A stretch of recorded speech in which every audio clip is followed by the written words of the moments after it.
Wala na bang gana si Mister? Bakit hindi mo subukan ang kapangyarihan ni Barbie Soap? For only 35 pesos. Alam mo bang nakakatanggal amoy at sisikip ka dito? At nakakaputi ng singit. Dahil ang Barbie Soap may whitening effect at may tightening effect to. At nakakaiwas ka sa bakterya.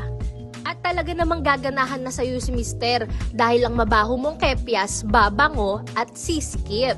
Kaya ikaw, kung problema mo ang mabahong amoy at kati-kati sa iyong singit, gumamit ka na ng Barbie Soap. For only 35 pesos lang yan. I-check out mo na!